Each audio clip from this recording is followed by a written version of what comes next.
आज की हमारी इस वीडियो का टॉपिक है वर्क परमिट या फिर परमिट टू वर्क। किसी भी ऑर्गेनाइजेशन में ये वर्क परमिट या फिर परमिट टू वर्क किस लिए यूज़ किए जाते हैं और कहाँ यूज़ किए जाते हैं। ये एक सेफ्टी से रिलेटेड टॉपिक है जिसे लगभग आज के टाइम पे हर इंडस्ट्री फॉलो कर रही है या इसको अपने यहाँ लागू कर रही है, उसके बारे में जानेंगे। और ये बहुत अच्छी चीज़ एक है जिसके बारे में हर एम्प्लॉई को जानकारी होना चाहिए, लगभग वो चाहे कॉन्ट्रैक्ट में जॉब कर रहा हो या फिर कंपनी रोल पे जॉब कर रहा हो। तो जो ये परमिट टू वर्क जो होता है इसको पीटीडब्ल्यू भी बोलते हैं। ये एक written documented form standard operating procedure होता है जो कि इशू किया जाता है। किसी भी डॉक्यूमेंटेड फॉर्म इशू किया जाता है, परमिशन डॉक्यूमेंटेड परमिशन इशू की जाती है। किस लिए की जाती है? कोई भी हजार्डस टास्क या फिर नॉन रूटीन टास्क जब भी किसी को परफॉर्म करने हो, हजार्डस टास्क मतलब जो जिससे किसी को भी मैन मशीन मटेरियल कहीं किसी को भी नुकसान पहुंच सकता है वहाँ पर किसी भी कंपनी ऑर्गेनाइजेशन में, वो हजार्डस हो जाता है जाके।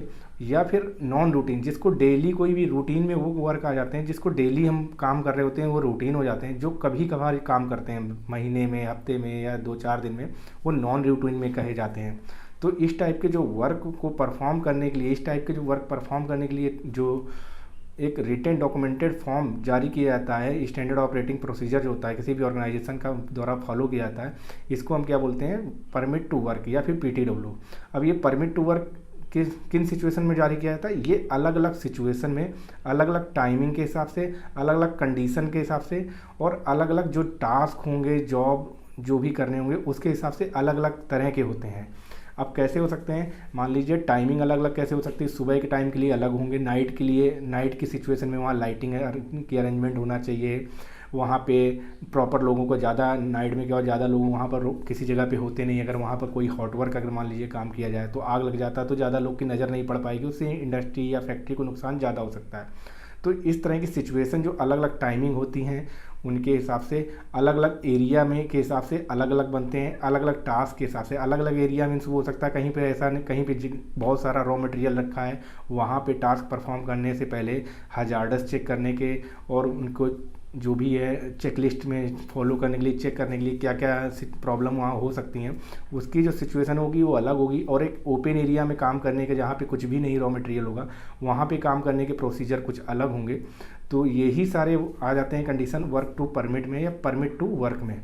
तो ये सारी चीज़ें जो हैं एक रिटन डॉक्यूमेंटेड फॉर्म होता है। और ये क्यों होता है? ये परमिशन एक दिया जाता है जिस एरिया में काम करने वाले होता है कोई भी डिपार्टमेंट का person, maintenance department, service team जब भी किसी एरिया में जाती है, किसी भी सेक्शन में काम करने जाती है, तो वो सेक्शन वाला बंदा एक परमिशन, ये रिटन डॉक्यूमेंट जारी करता है। यही जो स्टैंडर्ड ऑपरेटिंग प्रोसीजर का एक जो परमिट का फॉर्म होता है वो साइन करके उनको ऑथराइज करता है कि आप इस एरिया में आके काम कर सकते हैं और इस एरिया में इस जगह पे, इस मशीन पे, और ये टास्क जॉब हैं जिनको आपको परफॉर्म करना है तो ये कर सकते हैं। उसमें कितने आपको क्या क्या जो ज़रूरत होंगी, मैन पावर कितने लोग वहाँ पर, कौन कौन मैन पावर काम कर सकते हैं, क्या क्या मटेरियल आप यूज़ कर सकते हैं, क्या क्या सेफ्टी प्रिकॉशन आपको लेने होंगे, किसको किसको चीज़ों को ध्यान देना होगा, किनको किनको आपको इन्फॉर्म करके रखना होगा, कितना बैरिकेशन करना है, कितने एरिया को आपको बैरिकेशन करना है। इस तरह की सिचुएशन होती हैं जाके।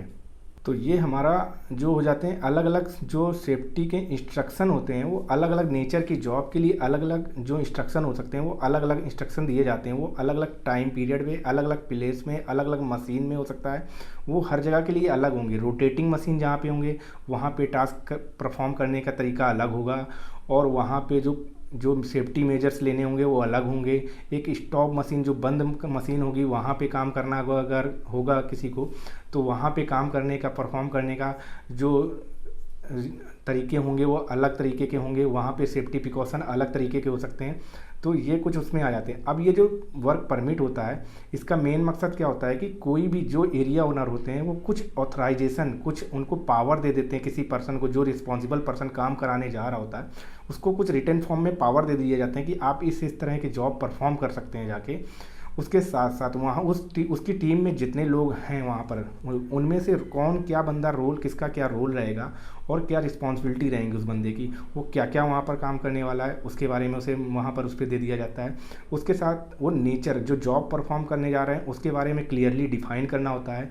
आपको उस परमिट के कॉलम में जो सेक्शन दिया रहेगा वहाँ पे आपको फिलअप करना रहेगा, देना रहेगा कि क्या क्या जॉब आपको परफॉर्म करना है, किस किस तरह की जॉब रहेगी, उसमें आप क्या क्या जो आप सेफ्टी मेजर्स लेने वाले हैं, क्या क्या मशीन टूल्स यूज़ करने वाले हैं वो आपको देना होगा। आपको स्पेसिफिक टाइम आपको उसमें देना होगा। जो भी पर्सन होंगे उस परमिट में उन लोगों के नाम देने होंगे। उसके अलावा आपने जो हजार्डस क्या किस किस तरह के हजार्डस वहाँ पर हो सकते हैं उनके लिए प्रिकॉशनली आप पहले से क्या क्या सेफ्टी प्रिकॉशन लेने वाले हैं, वहाँ पर किस किस तरह की कोई पीपीज यूज़ करने वाले हैं, कोई उसको कंट्रोल करने वाले हैं, कोई एनर्जी है उनको कंट्रोल करने वाले हैं, कोई इलेक्ट्रिकल पावर हो सकता है, आपकी एयर न्यूमेटिक हो सकता है, हाइड्रोलिक हो सकता है, स्टीम हो सकता है, तो इनको कैसे कंट्रोल करने वाले हैं, तो वो सारे सेफ्टी प्रिकॉशन कैसे लेने वाले हैं वो सारे उसमें आपको डिफाइन करने होंगे, उस पेपर में आपको दिखाना होगा। तो ये सारी चीज़ें आ जाती हैं सेफ्टी जो परमिट है उसमें आ जाते हैं। अब आ जाता है परमिट टू वर्क, जो है परमिट टू वर्क। तो इसमें जो हो जाता है, अब हम लोग बात कर लेते हैं कि परमिट टू वर्क क्यों चाहिए होता है हमें। तो परमिट टू वर्क जो है इसका मेन रीज़न क्या हो जाता है, इसमें मेन अकाउंटेबिलिटी सबसे ज़्यादा सब बड़ी बात ये आ जाती है। रिटन फॉर्म में कोई चीज़ आप किसी को जिम्मेदारी दे देते हैं, उसकी अकाउंटेबिलिटी वो उसको ज़्यादा बढ़ जाती है। वो बंदा और अच्छे से, चाहे वो कॉन्ट्रैक्टर हो या कंपनी एम्प्लॉय बंदा हो, क्योंकि उसके नाम उस रिटन पेपर में आ चुके होते हैं, उसको जॉब डिफाइन कर दी जाती है, तो फिर वो बंदा ज़्यादा अकाउंटेबल होकर वो अच्छे से परफॉर्म करना है, उन चीज़ों को, सारी चीज़ों को ध्यान में रख के करता है। क्योंकि जब वो परमिट में आप सारी चेकलिस्ट आप फिलअप कर रहे होते हैं कि आपके पास हेलमेट है, आपके पास गॉगल हैं, आपके पास ईयर प्लग हैं, आपके पास सेफ्टी शूज़ हैं, आपके पास हैंड ग्लव्स हैं, आपके पास स्लीव हैं, आपने ब्लैंकेट लेके रखा है, वहाँ पे आपने बैरिकेशन कर दिया है, आपने फायर एक्सटिंग्विशर रख दिया है, आपने जो भी अदर जो भी और इंस्ट्रूमेंट वहाँ पे यूज़ होने वाले हैं, वाटर बकेट रख लिया है आपने।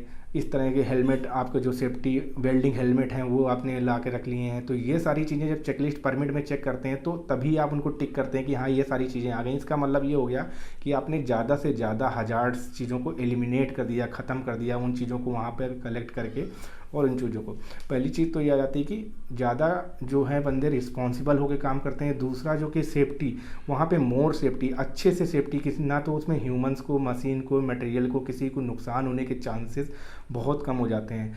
तीसरी चीज़ होती है बेटर एनालिसिस। जो भी जॉब करने जा रहे हैं उसको अगर आप नॉर्मली जाएंगे, बिना पेपर में किसी को बिना बताए हुए काम करने लगेंगे तो उसको उस तरीके से एनालिसिस नहीं करेंगे, आप इतना डीपली उसको एनालिसिस नहीं करके काम करेंगे। जाके फ्रिक्वेंट वहाँ काम करने लगेंगे। आप ये नहीं सोचेंगे कि बगल में मटेरियल रखा है, बगल में कौन काम कर रखा है, आपने काम कर रहा है, अगर आप वहाँ कुछ काम करने जाते हैं उसको चोट लग सकता है, कोई एक्सीडेंट हो सकता है, तो उसको भी नुकसान हो सकता है। तो इस तरह से चीज़ें के लिए ये चीज़ें हो जाती हैं। एनालिसिस के लिए बहुत आसानी से एनालिसिस कर सकते हैं इन सब चीज़ों में। अब बात करते हैं परमिट कितने तरह के होते हैं। तो परमिट में मोस्टली इंडस्ट्री में 7 to 9 टाइप्स के परमिट्स यूज़ किए जाते हैं इंडस्ट्री में। तो सबसे पहले आ जाता है हॉट वर्क परमिट, जो कि हॉट वर्क परमिट किस में आ जाता है, जहाँ भी किसी भी तरह के ऐसा काम परफॉर्म करना है, जॉब परफॉर्म करना है जहाँ स्पार्किंग हो रहा हो, कहीं ग्राइंडिंग, कटिंग, वेल्डिंग या फिर सोल्डरिंग, इस टाइप के काम होने वाले हैं जहाँ से आग लग सकता है, फायर हो सकता है। तो ऐसी जगह ऐसे परमिट को हॉट वर्क परमिट किए जाते हैं। ये स्पेशल टाइप के परमिट जारी किए जाते हैं। इस तरह की जब जॉब परफॉर्म करनी होती है तो वहाँ पे हॉट वर्क टाइप के परमिट जारी किए जाते हैं। और उससे रिलेटेड सारे जो सेफ्टी मेजर्स या टूल्स, टैकल, सेफ्टी के जो पीपीईज हैं वो सारी चीज़ें यूज़ करने के लिए उनकी अलग तरीके की होंगी। उनके हॉट वर्क में काम करने के लिए वहाँ ब्लैंकेट यूज़ हो सकते हैं, फायर एक्सटिंग्विशर यूज़ होंगे, आपको बैरिकेशन करने होंगे, आपको वाटर बकेट रखने होंगे। तो इस तरह की चीज़ें फायर एक्सटिंग्विशर, ये हॉट वर्क के लिए अलग परमिट हो जाता है। दूसरा हो जाता है कोल्ड वर्क परमिट या फिर जनरल वर्क परमिट आ जाता है। तो इसमें cold work, general work permit क्या होता है, कोई भी नॉर्मल चीज़ें, आप नॉर्मल वर्क परफॉर्म करने जा रहे हैं, किसी के एरिया के जाके मशीन में आपको चेक करना है ऑयलिंग करना, ऑयल टॉपअप करना है किसी गियर बॉक्स में, तो केवल जाके हम नॉर्मल सा ऑयल टॉपअप कर रहे हैं। कोई मशीन का टेम्परेचर मेजरमेंट करना है, किसी और कुछ चीज़ें नॉर्मल से जाके मोटर का अगर बेयरिंग या कपलिंग को लूज हो गया तो आपको जाके चेक करना है जाके, या नट बोल्ट टाइट करना है, तो ये नॉर्मल जनरल वर्क परमिट में आ जाते हैं, जो कि जनरल परमिट आपको जारी कर दिए जाते हैं, जिनसे कोई भी ज़्यादा नुकसान नहीं हो सकते हैं या वहाँ कुछ ऐसा नुकसान नहीं होने वाले हैं। आप उनको केवल एक परमिशन ले रहे हैं उस मशीन वाले के ऑपरेटर से रिटर्न फॉर्म में, और सारी सेफ्टी मेजर्स टूल टेकल आपने चेक कर लिए, टिक कर लिए कि हाँ हम ये चीज़ें यूज़ करने जा रहे हैं, इससे यहाँ पे ये नुकसान नहीं होने वाले हैं।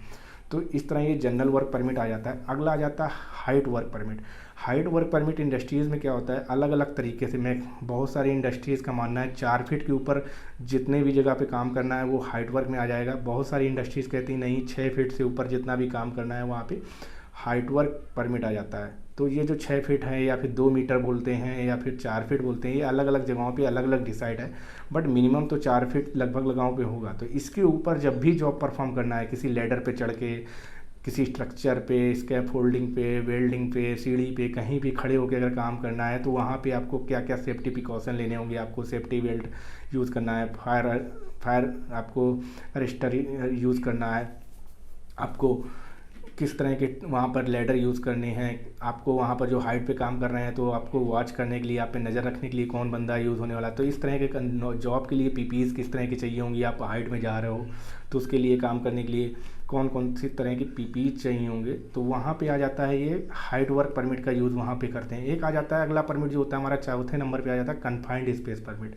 तो कन्फाइंड स्पेस आप ऐसा समझिए कि जैसे आप normal day to day life में देखते हैं, अपन लोग के यहाँ सीवेज गटर होते हैं, वहाँ पे बहुत सारे जो स्वीपर लोग आते हैं क्लीनिंग करने के लिए गटर के अंदर जाते हैं। तो आपने बहुत न्यूज़पेपर में सुना होगा, टीवी में सुना होगा, देखा होगा कि वो लोग जब अंदर जाते हैं तो वहाँ पे वो अंदर जाने का एक ही जो उनका जो होल होता है वहीं से वो अंदर जाते हैं और उसी से निकलने का होता है। जब वो अंदर जाते हैं तो वहाँ कई सारी गैसेस ऐसी होती हैं जिनकी वजह से कई बार उनकी जान चली जाती है। तो कन्फाइंड स्पेस एक ऐसा एरिया होता है जहाँ पे ऑक्सीजन की कमी हो, एक ही एरिया जाने का हो, वही एरिया वापस आने का हो। तो ऐसे एरिया में जब भी काम करना होता है तो वहाँ पे एक अटेंडेंट ज़रूर रखना होता है। आपको वहाँ के लिए अलग तरीके के इंस्ट्रूमेंट यूज़ करने होते हैं, ऑक्सीजन मॉनिटर करने के लिए अलग होंगे, वहाँ पे जो भी जो भी अंदर गैसेस हैं उनको निकालने के लिए कौन कौन से इंस्ट्रूमेंट यूज़ करना है पहले अंदर जाने से पहले, तो वो सारी चीज़ें यूज़ करने के लिए परमिट में वो सारी चेक करने पड़ते हैं आपको। तो इस तरह के परमिट को बोलते हैं कन्फाइंड स्पेस परमिट। तो ये बहुत हजार्डा टाइप के परमिट होते हैं जो कि गटर से ही नहीं, जो इंडस्ट्रीज़ में होते हैं वहाँ साइलोज होते हैं, टैंक्स होते हैं, उनमें जाने के लिए एक ही जो चेम्बर होता है उसी से अंदर जा सकता है बंदा, और उसके अंदर लाइट भी नहीं अवेलेबल होती है। पता चलता है वहाँ वेल्डिंग करने जा रहा है तो ऑक्सीजन नहीं है, या फिर ऑक्सीजन इतनी ज़्यादा है कि वहाँ तुरंत स्पार्क हो गया और वो बंदा बाहर नहीं निकल सकता है, तो एक्सीडेंट हो जाएगा। तो इस तरह के परमिट जब जारी किए जाते हैं वहाँ कन्फाइंड स्पेस परमिट आ जाते हैं। कन्फाइंड स्पेस के बाद जो अगला परमिट आ जाता है एक्सकवेशन के परमिट आ जाता है, कि कहीं भी अगर डिगिंग करना है, खुदाई करना है, माइनिंग करना है, या इंडस्ट्री के कोई भी नया लेआउट है, वहाँ पर नया प्लांट लगने वाला है तो वहाँ खुदाई करना है, तो इस तरह के परमिट जारी किए जाते हैं। ये इसलिए होते हैं कि हो सकता है नीचे से वाटर लाइन जा रही हो, इलेक्ट्रिक की केबल्स जा रही हों, या फिर वहाँ पे वो ऐसी मिट्टी वहाँ की हो कि वो जब खुदाई करते टाइम पे वो धसक सकती है और वहाँ पे जो मजदूर काम कर रहे हैं या वर्कर काम कर रहे हैं वो सारे दब सकते हैं। तो इस तरह का परमिट वहाँ पे जारी किया जाता है, एक्सकवेशन परमिट जो जारी किया जाता है। इस टाइप के परमिट में जो है इनसे रिलेटेड क्या सेफ्टी मेजर्स लेने हैं इस तरह की सिचुएशन आने पे, या यहाँ पे लेआउट में अगर इलेक्ट्रिक केबल गई है तो आपको क्या क्या सिचुएशन में सेफ्टी मेजर्स लेने हैं, अगर वाटर लाइन गई है तो आपको क्या क्या सेफ्टी मेजर्स लेने हैं, या फिर ऐसी मिट्टी वहाँ की ढीली है जो थोड़ी सी भी खुदाई में वो नीचे आ सकती है तो वहाँ पर उसके लिए क्या क्या सेफ्टी मेजर्स लेने हैं, आपको क्या क्या चेकलिस्ट में वो परमिट में आप फिलअप करेंगे। तो ऐसे परमिट को बोलते हैं एक्सकवेशन परमिट आ जाता है। अगला परमिट आ जाता है हमारा कि केमिकल वर्क परमिट, जो केमिकल रिलेटेड, जैसे क्वालिटी डिपार्टमेंट में बहुत सारे लोग काम करते हैं, या फिर ऐसे केमिकल फैक्ट्रीज़ में, इंडस्ट्रीज़ में यूज़ किए जा रहे होते हैं जो कि हजार्डस होते हैं ह्यूमंस के लिए या इन्वायरमेंट के लिए, या फिर वो जिस मशीन या जिस जगह पे काम कर रहे हैं, जो ज़मीन के लिए, उस जगह के लिए हजार्डस होते हैं कि अगर आपके बॉडी में लग जाए तो जल सकता है, आपके हाथ गल सकते हैं या कुछ भी हो सकता है। तो उससे रिलेटेड अगर उस केमिकल को यूज़ करने से पहले आपको क्या क्या पीपीज़ की ज़रूरत होगी, क्या क्या सेफ्टी प्रिकॉशन लेने हैं, क्या क्या सेफ्टी मेजर्स लेने हैं, वो सारी चीज़ें आपको उस परमिट के उसमें डिफ़ाइन करना है टाइमिंग, किस टाइम पे आप यूज़ करने वाले हैं, किस मशीन पे यूज़ करने वाले हैं, किस डेट पे यूज़ करने वाले हैं, कितने से कितने टाइम तक को यूज़ करने वाले हैं, टीम मेंबर कौन कौन होंगे, किस मेंबर की क्या रिस्पॉन्सिबिलिटी होगी और जो यूज दूसरे मेंबर की क्या रिस्पॉन्सिबिलिटी होंगी, कौन ऑथराइज कर रहा है उस परमिट को, और जब भी क्लोज परमिट होने वाला है तो किसके पास वो चीज़ें इन्फॉर्म करनी है कि आपका टास्क परफॉर्म हो गया है पूरी तरह से, या ओपन है या अभी वो पेंडिंग है। तो ये सारी तरह के जो परमिट हम आ जाते हैं वो आ जाते हैं आपके केमिकल वर्क परमिट आ जाते हैं। अगला परमिट आता है electrical isolation permit. Electrical isolation permit क्या होता है, जब भी कोई हायर वोल्टेज पे काम करना होता है, कोई बड़ा ब्रेकडाउन है या कोई मेंटेनेंस काम करना है, प्रिवेंटिव मेंटेनेंस काम करना है, तो वहाँ पे जब काम करना होता है तो पीछे से जब शटडाउन लेना होता है या पीछे से जब पावर बंद करना होता है तो वहाँ इलेक्ट्रिकल आइसोलेशन परमिट को यूज़ करते हैं हम लोग, कि इलेक्ट्रिकल आइसोलेशन परमिट में जाके पीछे से बंद करने के बाद वहाँ के लोगों को वो परमिट वहाँ से जारी लेते हैं कि हम यहाँ इस मशीन पे काम करने जा रहे हैं और ये इतने लोग काम करने वाले हैं तो आप पावर नहीं चालू करेंगे, और वहाँ पे हम अपने लॉक टैग ट्राई मतलब लॉक वहाँ पे डालते हैं, उस ब्रेकर पे लॉक डालेंगे, उस पर टैग लगा देंगे कि ये पर्सन किसने ये लॉक किया हुआ है और कब से कब तक ये ब्रेकर बंद रहेगा, ताकि जो आगे लोग वर्कर या एम्प्लॉय काम कर रहे हैं तो पीछे से कोई वो ब्रेकर ऑन ना कर दे जिसकी वजह से उनको झटका लगे और उनकी लाइफ के साथ कुछ भी दिक्कत हो जाए या इंसिडेंट हो जाए या एक्सीडेंट हो सकता है।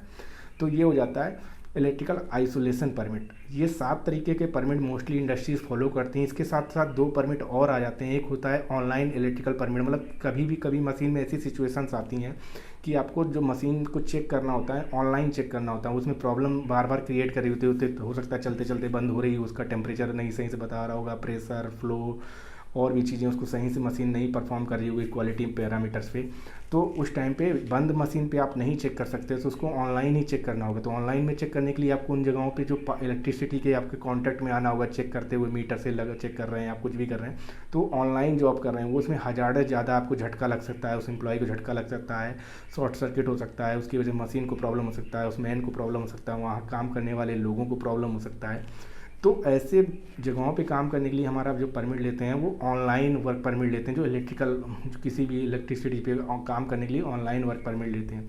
तो ये हो जाता है 8वें तरीके का परमिट।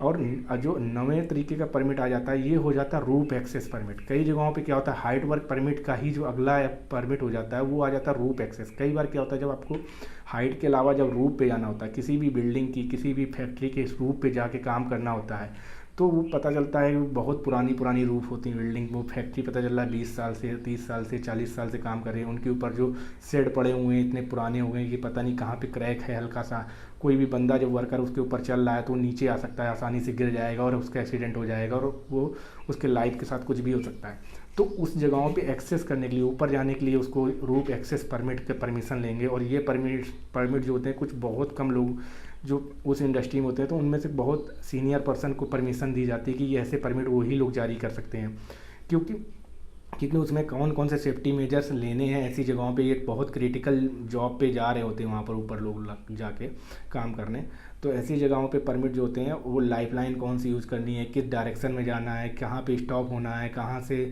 बेंड लेना है, कहाँ पे टर्न लेना है, कहाँ पे कितनी दूर से जाके खड़े होकर आपको काम करना है और किस लोकेशन को आपको टच नहीं करना है रूफ पे। तो ये सारी चीज़ें रूफ एक्सेस परमिट में आते हैं। तो ये कुछ 9 तरह के परमिट हो जाते हैं। तो अगर इसके बाद हम लोग कभी नेक्स्ट वीडियोज़ में इनके 1 बाय 1 इन परमिट्स के बारे में बात करेंगे, डिटेल में बात करेंगे। फ़िलहाल के लिए इतना ही। वीडियो अगर अच्छा लगा है तो वीडियो को लाइक करें, चैनल को सब्सक्राइब करें, बेल आइकन ज़रूर प्रेस करें ताकि आने वाले वीडियोज़ अब तक सबसे पहले पहुँचे। अगर इस वीडियो से रिलेटेड किसी भी तरह का डाउट है तो कमेंट करके ज़रूर पूछें।